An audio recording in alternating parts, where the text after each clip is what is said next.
This virus is a demon, and we cannot allow this demon to hide, so says President Xi of China. Donald J. Trump retorts, nothing is inevitable, and by human action and human agency we will get through this. War Room Pandemic, live from Fort Defiance on Capitol Hill, right across from I think it's a closed Supreme Court, and certainly a very sleepy Capitol, although we're going to find out about who's going to come back, are they going to come back, how this vote is going to go today. On the economic, I don't think it's stimulus. I think it's a economic sustaining project. $2 trillion going to be in the House today.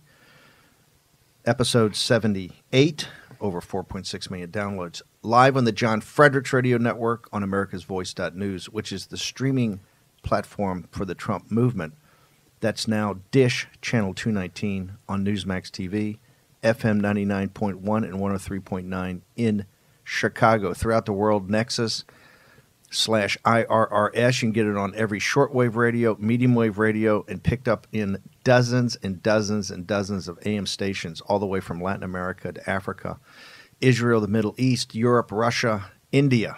And then later in the day, subtitled in Mandarin on G News, where we blow through the firewall into mainland China so that the Chinese people, those brave, heroic people who are oppressed by one of the most brutal dictatorships in the world, the Chinese Communist Party, who is the folks that are responsible for this, and we're going to get into all that.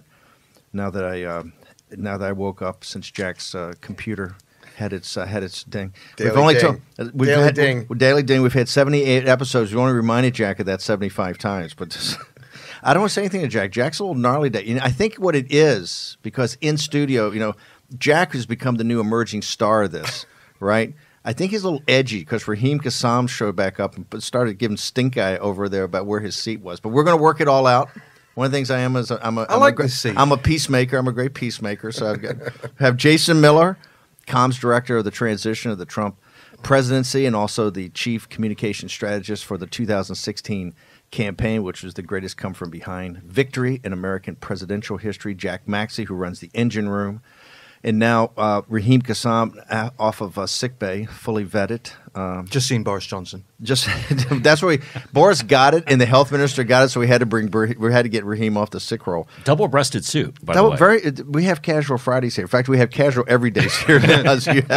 Obviously, you've not been watching the show. I don't believe it. Your Skype must not work two ways. Okay, a lot to go through today.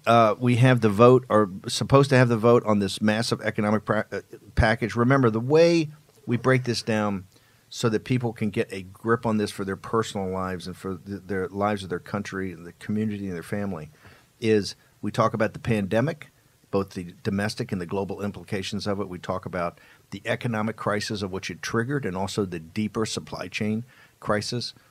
In addition, we talk about this financial crisis. Markets opened up today down, 700 or 800 points.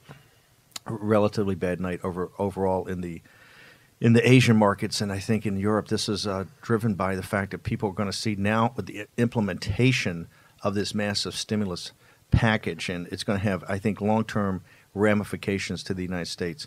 But I want to get into first wrestling with, Boris Johnson, and why don't you give us an update, Raheem, because pretty shocking news when we got up here, particularly given the fairly cavalier attitude I say that lightly, but the fairly cavalier attitude the British government had towards this whole thing. Yeah, well, Boris Johnson, the Prime Minister, has tested positive for coronavirus. Said he experienced mild symptoms for the past 24 hours, including a temperature and a cough. Got tested by NHS staff who visited him at number 10 Downing Street and is now in self-quarantine as a result. Following Boris Johnson's announcement that he was positive for the virus, the British Health Secretary, Matthew Hancock, also received his test results and also tested positive for the coronavirus. Now, this is interesting specifically because of what you talk about, the cavalier attitude. In early March, the first week of March, Boris Johnson went on television and he said, I've just been to the hospital, I've met with patients who tested positive for coronavirus, and I was shaking their hands, and that's just fine. He was then corrected by the scientist standing next to him at the lectern who said, You just wash your hands, Boris. Make sure you're washing your hands. But that's not enough. And we know now that that's not enough. But nearly a month ago, Boris Johnson was still sort of roaming around, shaking people's hands who had tested positive for coronavirus. He's been in a number of situations, including in the British Parliament, including meeting with cabinet members, including meeting with number 10 staff. And so now you'll expect a lot of people to be tested for this and probably a lot of people to come back positive as a result. We're going to go through this in detail today about the two things the White House put out yesterday. The letter that cited the buried lead there was they're going to go county by county and triage counties by high risk, medium risk, and low risk. Then last night they came out on the Hannity show, and then after that about this quadrant strategy. They're going to do quadrants of the country. I want to go back to Raheem about where is actually the state of play in what the UK government's doing, because in large measure, it's part of it and part of what's going on in Europe is the United States models kind of drifting towards that. So what is the UK doing today versus what they were doing? Well, we know that a week ago the situation per the quote-unquote lockdown changed. There was an intensification of lockdown. There was more stringent government guidance. But they had no lockdown before then. They had no lockdown before that. Pure herd immunity. It's just let it go through the population. And Steve, many are arguing that they actually, practically speaking, don't really have lockdown now. What they call essential services are actually beyond what we might think of as essential services, things that you must go out of your home to get. For instance, hardware stores are still open. Now, you can imagine that in certain places where people get their gas and get their oil supplies, yes, you will need to keep those places open. You may need to figure out some delivery mechanisms, so on and so forth. There are a lot of country homes that rely on this. But in the cities, in the towns across the United Kingdom, that doesn't need to necessarily be the case. And so people are saying, we don't really have a lockdown. The tube carriages are still full in London. In fact, what Sadiq Khan, the mayor, did is restrict the number of trains that were in use, and therefore that means more people are getting onto fewer trains. So you actually have a situation where it may. But when I talk to people in the city of London and other people, I've spent many years in London, had a business there, and worked in and out of there for years. When I've talked to people, they're saying essentially the city shut down. It's just like Wall Street. Everybody's working from home. The trading desks are working from home.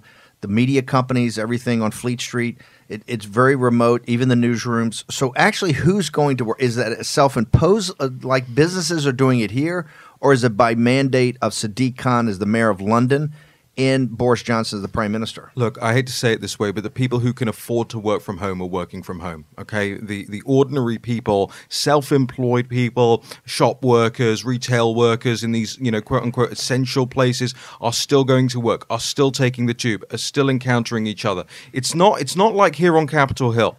Right, you walk down the street here; it's completely empty. That's not the case in many parts of the United Kingdom. Except for Fort Defiance, it really is, and we're having separation. But the capital is absolutely a ghost town up here. Yeah, and that's not quite happening with lower and medium tier jobs and workers across the United Kingdom at the moment. Let's go to there's enough confusion. We're trying to remember it's always the signal from the noise in the fog of war. And this is a war. The president's a wartime president. It's to be determined whether he's going to take the model of General McClellan or is he going to take the role model of General Sherman. That's all to be worked out. But let's go to some of the we've had Gottlieb, we've had Fauci, we've had talks about when's this thing going to peak? Because here's what's going to happen, I think. You're going to see, and jump here, Jack. I want to have I know you've been a little surly today. I got to get you. Hashtag war room pandemic, please. The convergence you can see coming. The convergence is going to be New York's going to blow up. We know that because of where the math's taking us. New Orleans is going to blow up. Detroit is already blowing up. And you're going to have those three, and a couple others going to come online. I think you're seeing Denver out in Colorado. You've got Atlanta. You've got other hot spots brewing, even Los Angeles and San Francisco, who have done a better job to date than many, many people. I think they're starting to be hot spots. So you're going to have a convergence of a Wuhan and a couple of mini Wuhans coming online with the mainstream media is going to be in every emergency room, having every doctor and nurse, because the front line of the doctors and nurses are the guys going across the beach at Normandy in this thing. At the same time, we're going to get to this, what we brought up yesterday, and we're proud of the fact that we talk about things that come to bear weeks later. The mechanics of getting the cash, the mechanics of actually individuals and businesses actually being able to bridge what the chairman of the Federal Reserve said is the bridge over this chasm. That's all going to come up with a million stories of, hey, my check's not here, Treasury's not doing it. That's all going to converge. Right now they're thinking of either a county by county or some sort of quadrant. So you're seeing what's on the horizon on Easter weekend, right, is a convergence of much activity. A lot of it maybe not positive, right, or not positive is the way the media is going to construct this, or maybe what the facts are. But let's go now. You're seeing the tells because you have Gottlieb, you have Fauci, you have others on here. Let's go to some of those and get your assessment of it. Yeah, and I want to play, just before we get into Gottlieb and also Mayor de Blasio from this morning, I want to play last night. Dr. Anthony Fauci was on with Anderson Cooper and Sanjay Gupta. They were doing a special on CNN where they were taking calls or video chats from people raising issues or asking questions during this coronavirus pandemic. And a gentleman called up and said that he suffers from lupus and he takes hydroxychloroquine as one of his treatments. And he went to his pharmacy and the doctor said, I can't prescribe you that anymore because the entire national stockage, so to speak, has been shipped to New York. And Dr. Fauci went into about how he prefers to see drugs that are proven to work on certain diseases, go to those before others. But then he makes a pretty stark pivot on hydroxychloroquine that I think, in my opinion, is the biggest story this morning. Let me play the clip. Sort of described as a game changer. You understand why people may go out and want to get this drug. Pharmacies I've been talking to say they've run out in all their pharmacies. Was that just a mistake or too premature to present it that way? Sanjay, I'm not going to pass judgment on that. You know that's not really helpful. I can just tell you what I have said all along, and I'll say it again. The evidence that works is anecdotal. It is not a definitive proof that drug works. Period. This is a big deal. This is hydroxychloroquine, which, and I'll let Jack jump in here because he has really studied these quite a bit. But this was supposed to be our miracle therapeutic, the game changer, as President Trump referred to it. And Dr. Fauci, and the question here is, why is Dr. Fauci just saying this now when the entire nation's been on this and you have literally people moving entire stockpiles of hydroxychloroquine to the New York area away from people who are using it for other things? If we're just not sure. So, Jack, do you have thoughts on this one? Well, I think that Fauci is showing his backside here a little bit. Remember, Fauci lectured us about how we can't make any determinations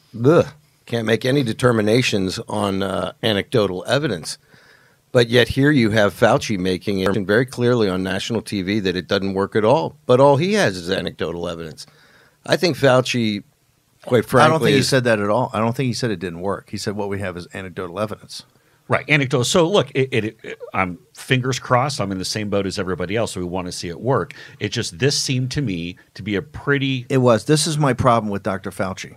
Okay, and don't light me up because I'm not beating on Fauci. Here's my issue with Dr. Fauci. He's supposed to be the oracle. They're on Trump for evidence-based, science-based decision making. We're all for that. That's what we've said from the very beginning. What we're trying to do in the pandemic, that's what we've had the best guys in here about the modeling. Right now we're doing a big assessment of the Imperial College model. The guys at Oxford think there's some issues with it. Other people are talking about it. We're with the statisticians and the biomedical guys to go through that. The numbers do drive you, set the framework for your decision making. What I don't like about the imprecision of the language. Anecdotal, I think, is what is going on in Seattle, right? It's what is going on in New Rochelle. It is not an FDA test. It's not a blind test in the way they do these tests. Anecdotal, I tell you what, we got to do some commercials and get back. We have to get back to this though, because in the days and weeks ahead, this is going to be one of the key things of how decisions are made. Triage in the counties, going to the quadrants. Do we lock down hard or do we go herd immunity? All of it. We're trying to get you the concepts that we've done for weeks and weeks and weeks. Short commercial break. The entire team from Fort Defiance at Capitol Hill Live will be back, and we're in pandemic in a second.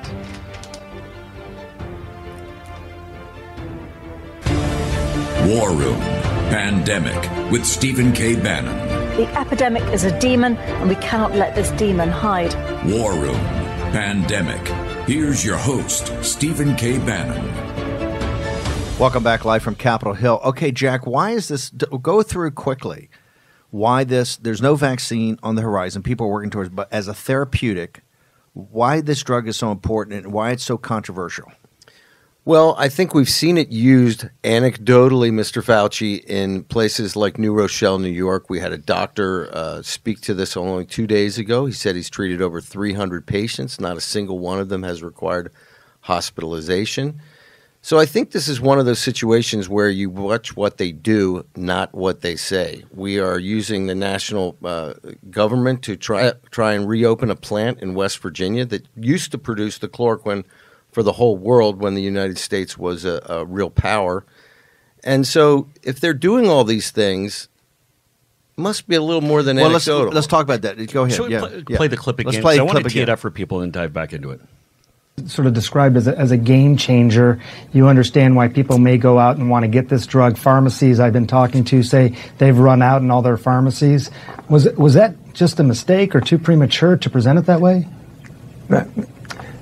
Sanjay, I'm not going to pass judgment on that. You know that's not really helpful. I can just tell you what I have said all along, and I'll say it again.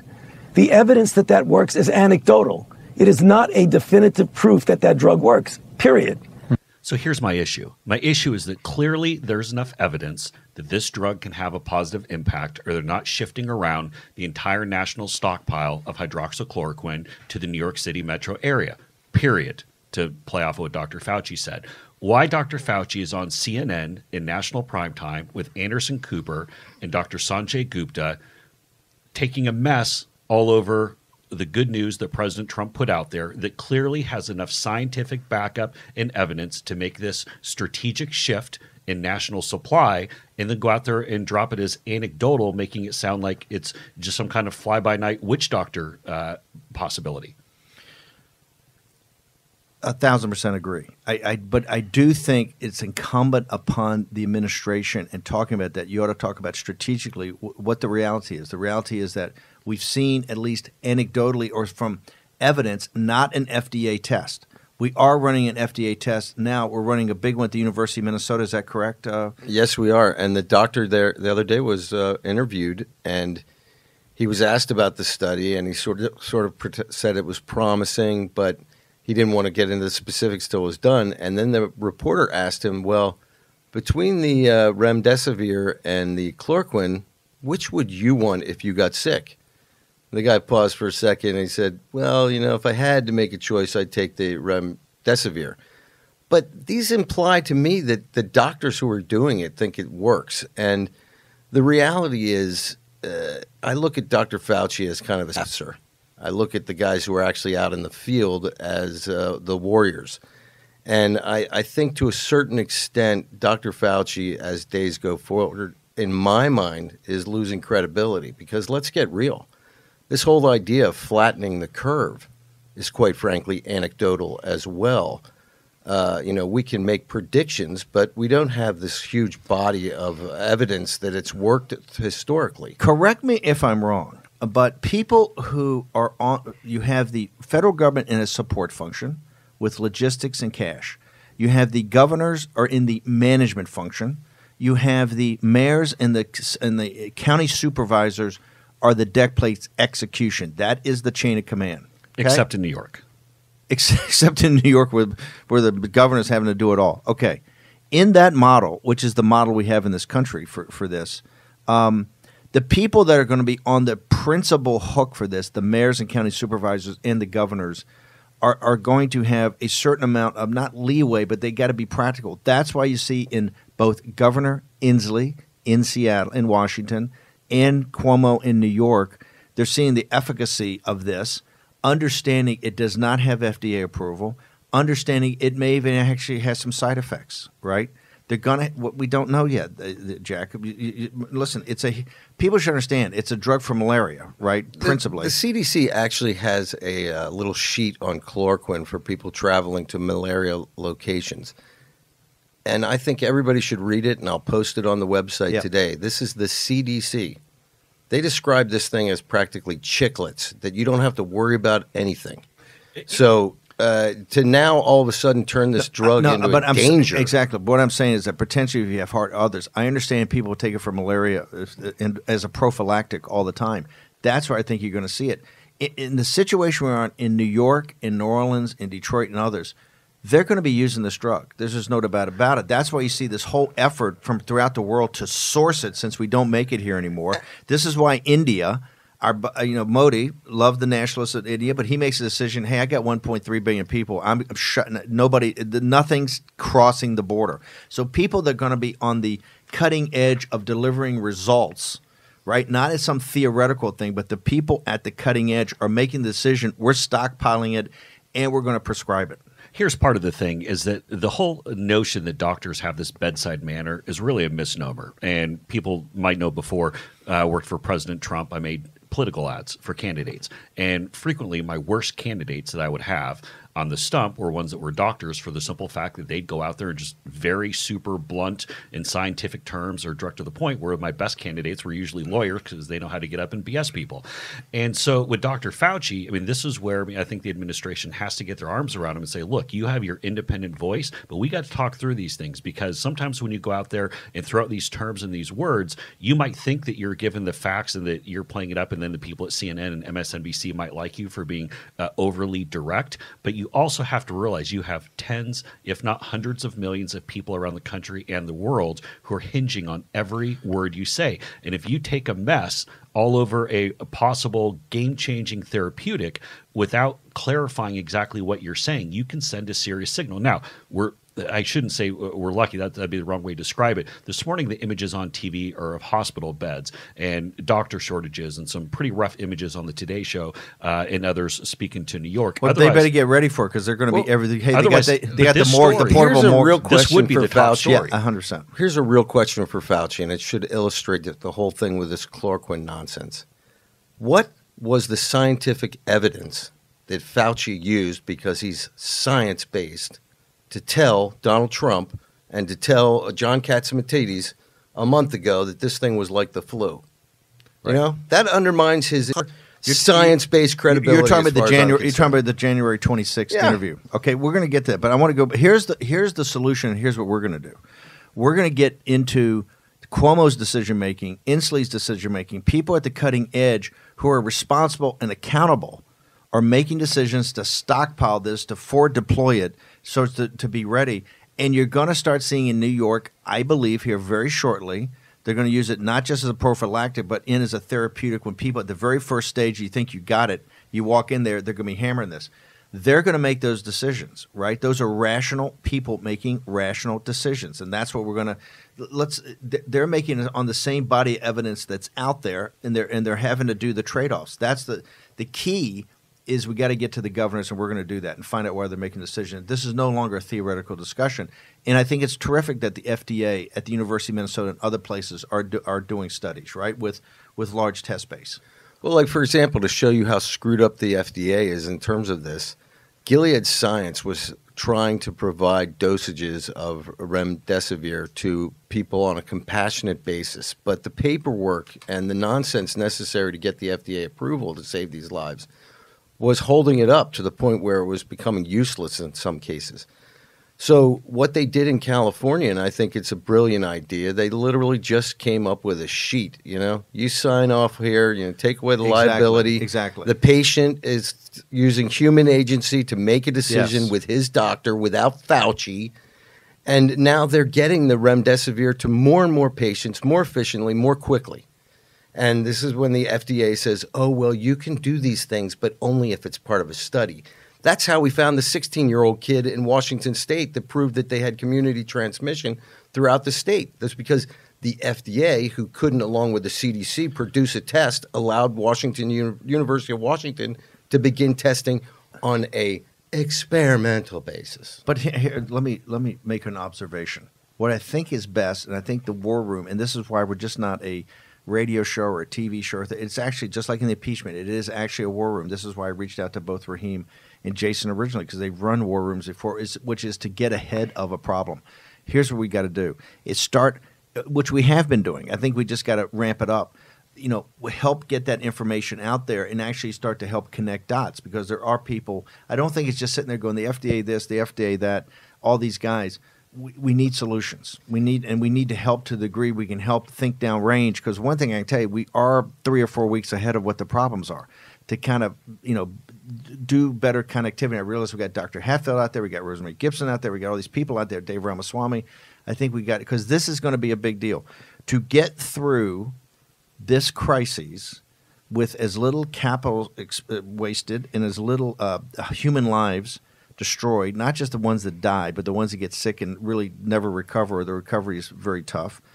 This drug is clearly going to be part of a solution, right? It's incumbent upon us, and this is why I would hope Dr. Fauci would be the forward-leaning guy of kind of in Trump time to get it done yesterday, right? We realize there's other people in the administration. That's why you've got the plant open in West Virginia.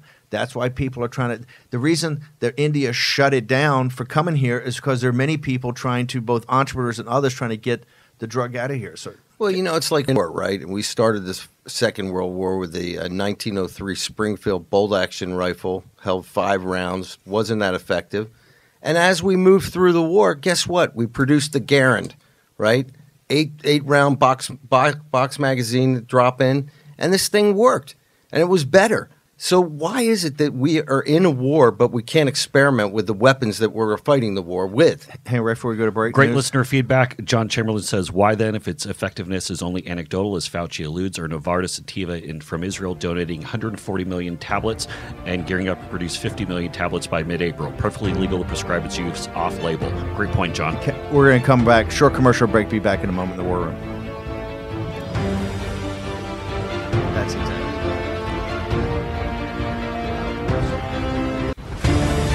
War Room Pandemic with Stephen K. Bannon. The epidemic is a demon, and we cannot let this demon hide. War Room Pandemic. Here's your host, Stephen K. Bannon. Welcome back to Capitol Hill. We're live. We're in Pandemic, where we take apart the pandemic part, the economic crisis, the financial crisis. We're going to get into the economic, this bill that's, hopefully if Massey doesn't hold it up, and maybe as a point of principle he will, everybody have to come back and they'll vote tomorrow.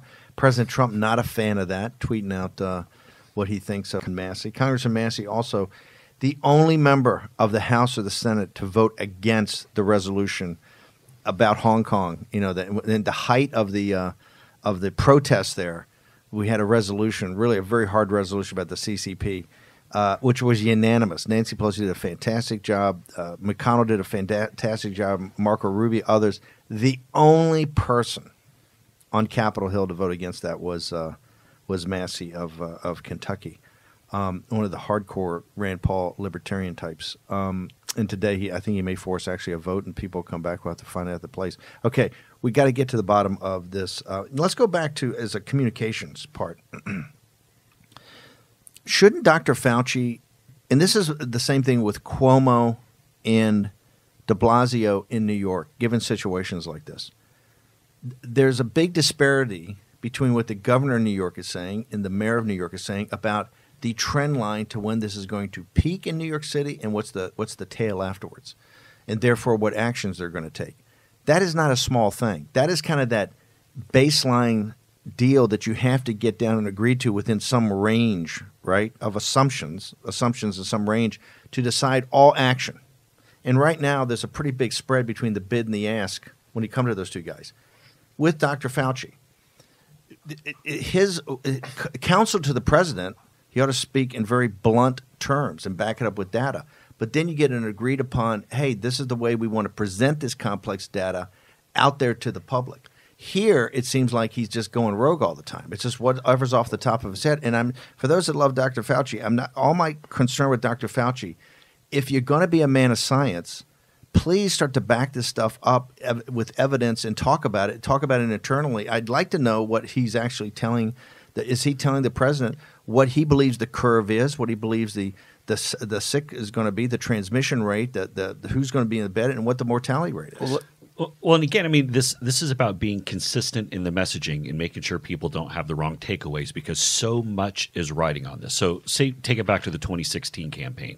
Anytime we had a Sunday show, for example, and Governor Christie was going to go on TV to represent the president, or anytime Mayor Giuliani was going to go on, we would get on the phone, usually the day before, and we would talk through all the tough questions. If now Vice President Pence was, we'd go through and talk through it. I spoke with the president a whole bunch of times during the day, so we're always in a regular communication flow. But you go through these tough questions. And look, this isn't saying that you're programming them, but this is making sure that we're on the same page because they might know what the left and right hands are doing. And there were plenty of times when Mayor Giuliani or Governor Christie would be like, Jason, I think that's a stupid answer. Let me tell you the way that I would do it. And that's fine. That's obviously they're going to say whatever their belief is. But making sure they know what the overall thing is. And this is why I think it's so important with Dr. Fauci. So many people are hinging on every word. If you're moving entire national stockpiles to a certain metro area and then they're being told anecdotal, and then you have a gentleman in the Bay Area, Northern California, who's wondering why he can't get his medication for his lupus anymore, we need to be communicating what's going on. So much of this, it's, again, this is that point that I made earlier, doctors don't necessarily have the best bedside manner as communicators. Well, let's also think about something, right? If Fauci is the oracle for how we fight this disease, Fauci screwed up at the very start by calling it the flu and having the president go out and repeat that information and having others repeat that information. So if we're behind the curve, quite frankly, Fauci helped us get there. Okay, we've made that point.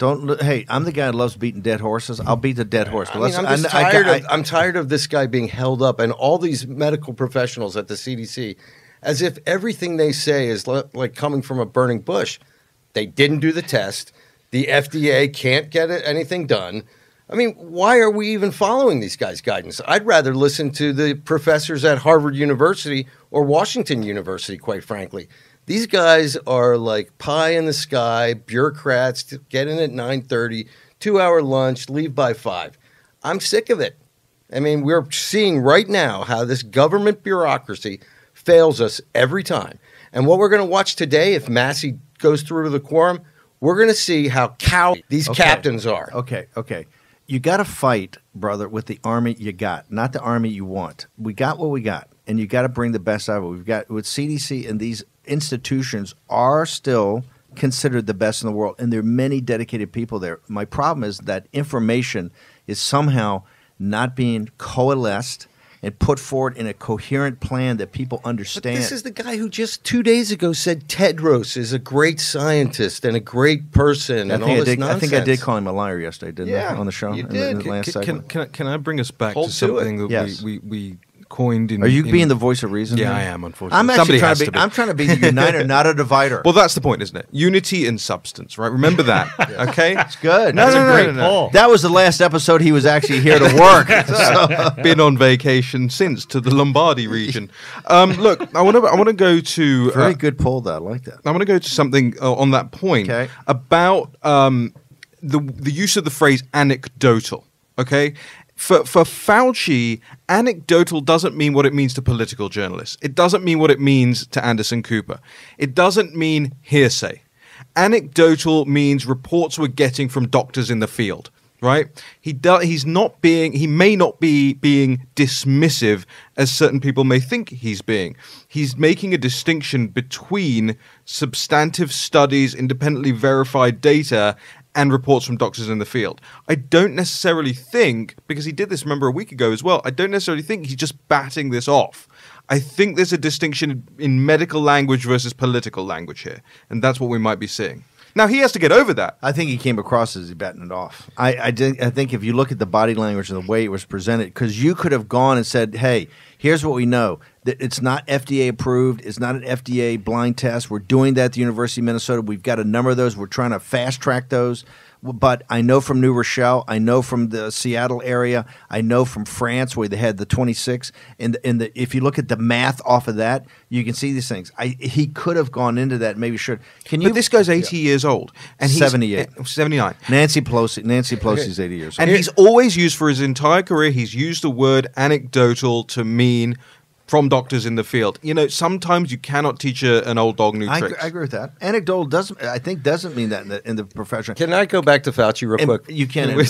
But I want you to pull up that the tweet from the doctor in Israel. I don't think we had to jam it in. Go ahead, Jack.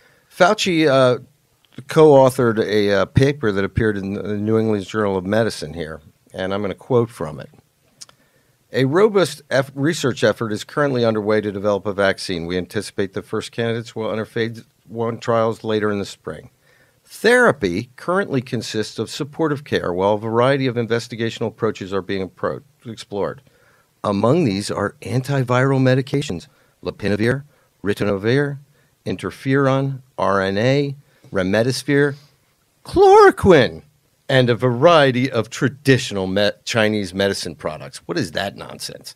This guy's going to give us Chinese like folk medicine? But chloroquine's on his list. I wonder why. Maybe Fauci's scientifically investigating it now. Okay, and your point is? My point is that this guy publishes a paper after going on TV and saying all this stuff, and it's in the paper, right? If there's nothing there, then why is he even talking about it? Okay, for the audience, here's what's important. This is going to be a critical part of the solution for this. There's no doubt.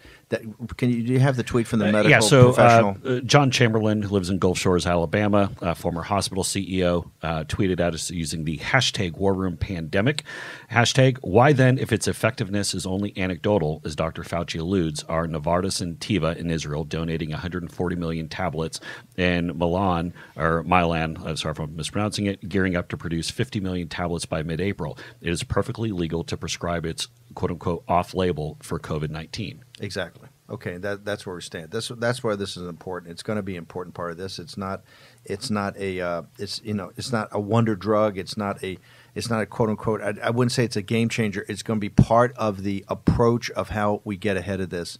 It's going to be given to people therapeutically, and you may have to sign some waiver. You may have to do something that, hey, knowing that this hasn't passed an FDA test, here's how we're going to do it. But they're flooding the zone, either standing up manufacturing. What did Rosemary Gibson say? We got to stand up our own manufacturing of these types of things. You've got plants going. I know there are talks going on with people all over the place.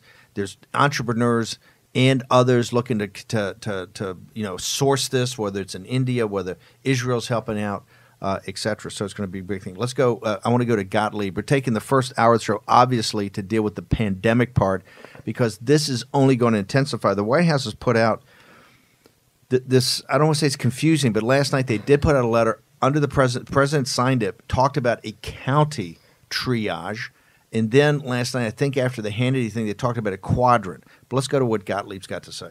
Okay. Here's former FDA Commissioner Scott Gottlieb this morning on Squawk Box. You've got another piece out about, actually, you're looking through the next, looking through this to maybe a second wave, or if this becomes something we need to deal with again, we need to get more prepared. Obviously, the world does. Next time. But I've seen conflicting things. I've seen it stated as fact in certain news articles that we've already run out of PPEs or ventilators or things like that. And then I heard it walked back, that's the forecast if it gets worse, or if some of these projections of doubling and tripling, if that happens. Do you know at this point, are there people that are being denied ventilators in the United States at this point? Not that I've seen. I've looked at the data in New York, the census data in some of the New York hospitals. They still have a few available ICU beds and ventilators and some open beds, but they're likely to fill them up this weekend. So I think we're going to start seeing patients move into the overflow settings like the Javits Convention Center and some of the field hospitals that they've set up. I mean, certainly the New York modeling shows that they're going to run out of critical care beds and ventilators probably within a week or a week and a half. If they don't get more supplies. They're getting some more supplies, but they're unlikely to have enough, at least right now, based on what they have and what they're getting to get through this entire epidemic. So hopefully. So one thing I want to say here, and we saw the images on the Today Show and other TV news this morning of just the volume. And again, this is specific to New York, so folks in other parts of the country might not see it. Maggie Haberman at the New York Times, who lives in Brooklyn, tweeted out last night, it's constant emergency sirens in my neighborhood.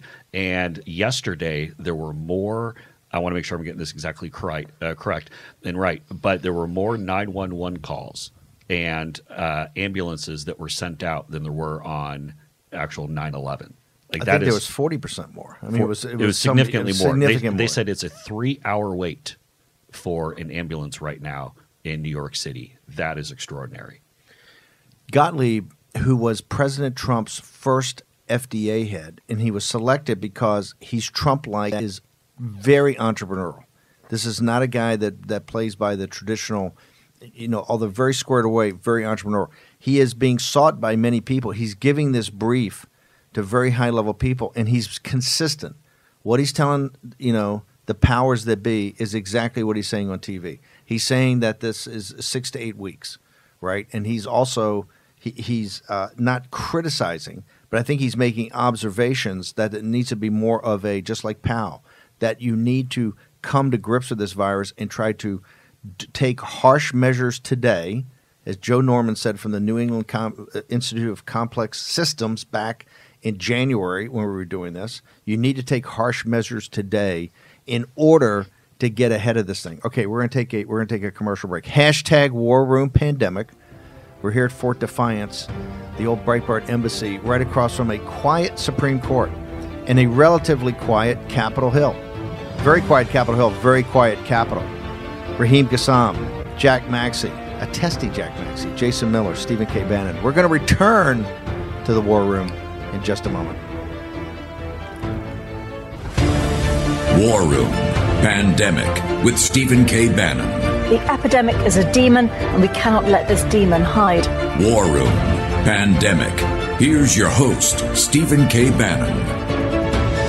It's a quiet Capitol Hill, but the Capitol now is breaking out in a total fracas. We want to go inside the Capitol. I'm going to turn over to Jason Miller. You're live at the War Room, just yards from the nation's capital, and there's a total throwdown by Democrats over there. And this is focused, ladies and gentlemen, we've been telling you, the state of Michigan. New Orleans and Detroit, they're rolling down just like New York, and you're starting to see some frayed nerves in the Michigan delegation. Yeah, so this is Congresswoman Haley Stevens. She's one of the Dirty 30 freshman Democrats in Trump districts from Michigan, where, of course, they're about ready to have a huge explosion.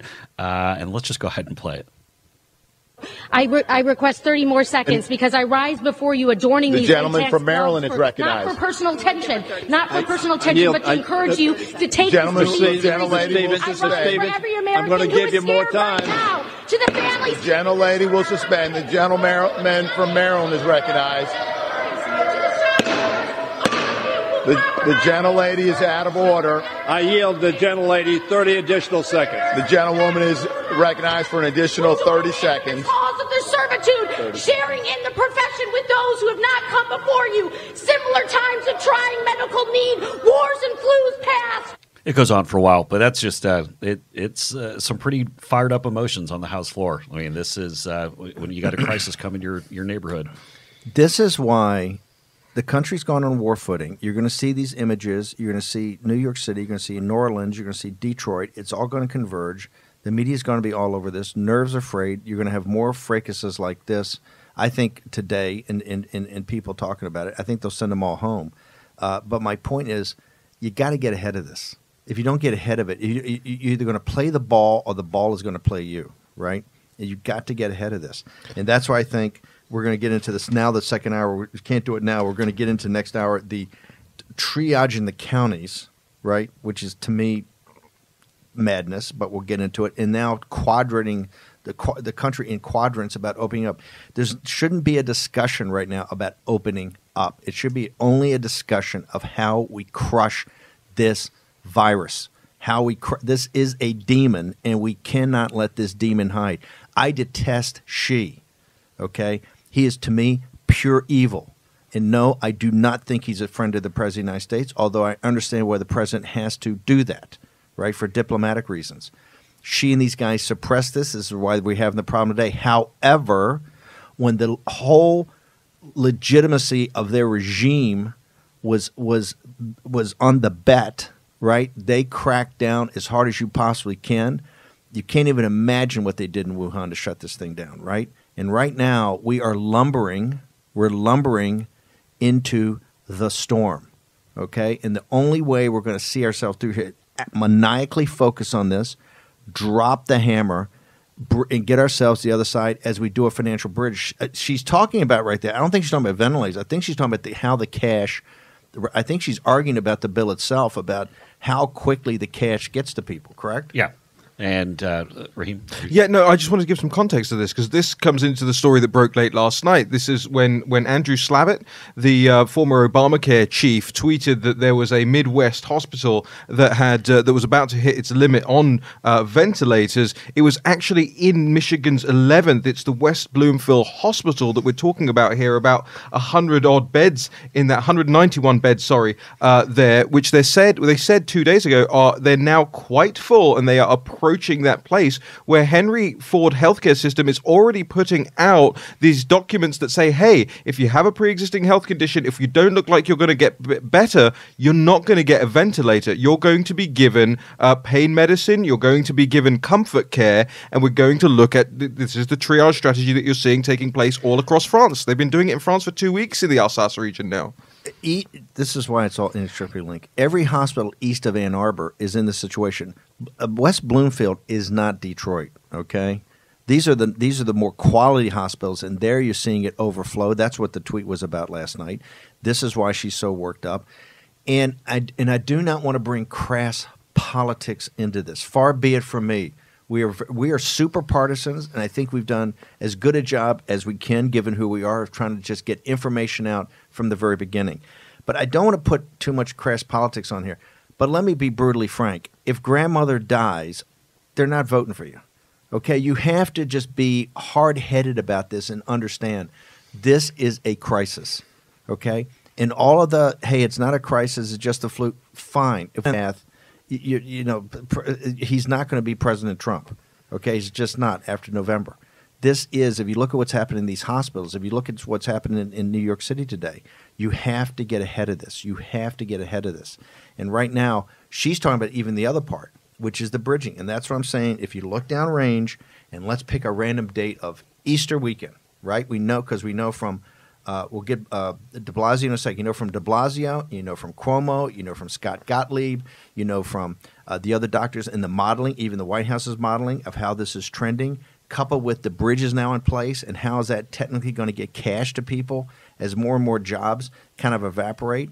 That whole convergence is upon us, right? And you can see it right there. You've got to get ahead of that. Well, and especially when I look don't at think triage in counties and doing quadrants, and as much as I love the statistical work they're doing, I just don't think that's not where I would be spending my time right now. Right. I mean, Governor Cuomo is saying that they're not going to hit their peak in New York for another 14 to 21 days. Well, then on the backside of this, another 14 to 21 days. So you're looking at somewhere in that another month to 6 weeks from now that you're still going to be in this very tough stretch in the state of New York, which is the current epicenter. And President Trump said that yesterday at the press conference. He said he starts off by saying New York's going to have a tough couple of weeks. Right. Here's the thing. So New York is 14, 21 days away from their peak. The peaks for your Chicagos, your Detroits, your New Orleans are all behind where the peak is for New York. And so then you start stacking them back. And again, we haven't talked about, say, like your Atlantas and your Memphises, for example, where exactly they are. So you start building that back, and you realize we're going to have a stretch in this. And that's why I know I say it all the time. The 30 Days to Save America, a 30-day national shutdown program, I think is so important. We have to go and smash the curve before we can even start to get to the quadrant or the regional aspect of a opening up again. Can someone define for me what smashing the curve looks like? I mean, what's the timeline on this? What 30 days. 30 days. Do what they did in Wuhan. I think they stretch it a little more. You start right now. Just lock it down, and let's just go to. You're gonna do this thing anyway until Easter. Let's just go hard. Let's ride hard. That's why I want to get the doctor from Brigham and Women's Hospital in Boston. On if we can pull that thing from CNBC in the next hour. War Room Pandemic. We're going to be back with the pandemic crowd at Fort Defiance, right across from a feisty Capitol Hill, talking about the economic program. We're talking about the pandemic and the financial crisis all next hour. So continue to join us.